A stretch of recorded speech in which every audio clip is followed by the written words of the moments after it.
The Lord be with you. A reading from the Holy Gospel according to Mark.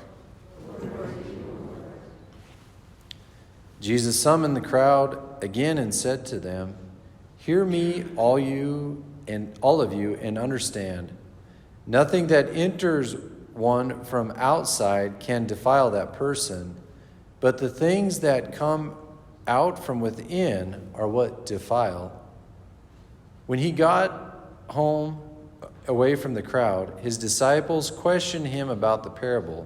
He said to them, Are even you likewise without understanding?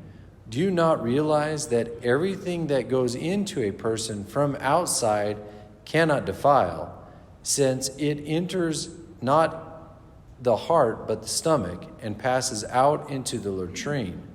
Thus he declared all foods clean.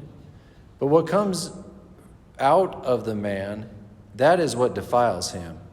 From within the man, from his heart, come evil thoughts, unchastity, theft, murder, adultery, greed, malice, deceit, licentiousness, envy, blasphemy, arrogance, folly.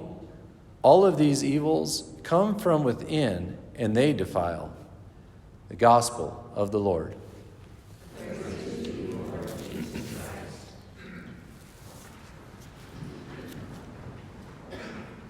Our Lord is constantly orienting the faith from external observances to the heart. So you think of some of the Old Testament prophecies, I will place my spirit within them.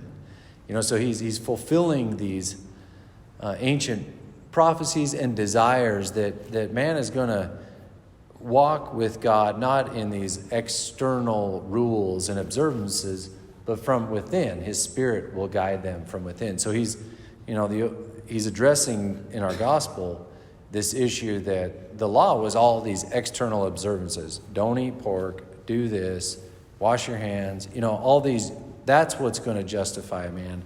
At least that's what it was portrayed in the Old Testament. So our Lord is taking, there's goodness in that, but now he's switching it to the deeper meaning is from the heart. So it's not what a man does from without that defiles him, it's what comes out from within. So he's raising the bar.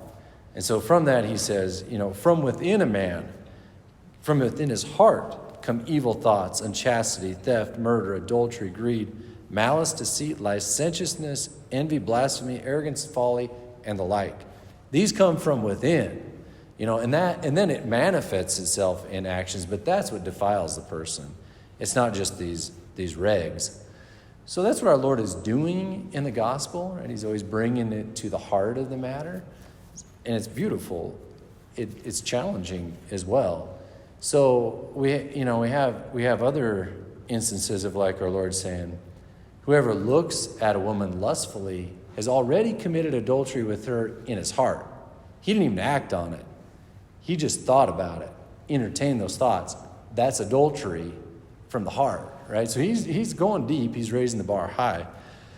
I feel that's fitting to kind of focus in on that a little bit. Today we have the church has asked us to pray against human trafficking. So in light of St. Josephine Bakhita, who we celebrate her feast day today, who was sold into slavery, the church has asked us to pray for an end to human trafficking, which is a huge issue in our world, especially in our country. Okay, so, that just beats the drum of unchastity, lust, adultery of the heart, things like that.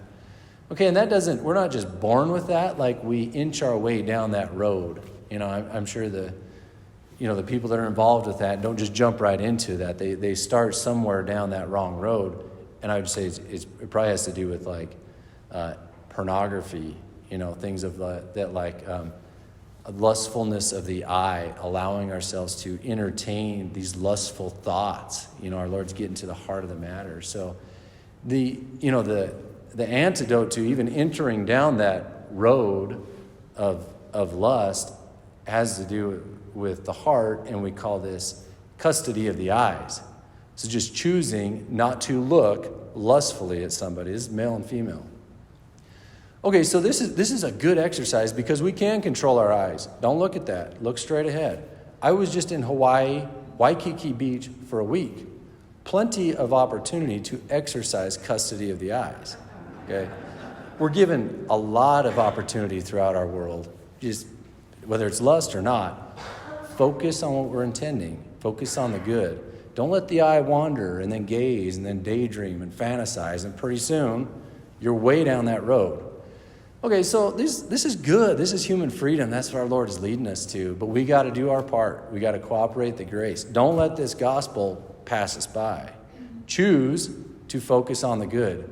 Choose not to have a wandering eye. Practice custody of the eye. Look where we need to look. Don't look at the grocery aisle magazines. You don't need to. You know what I'm saying?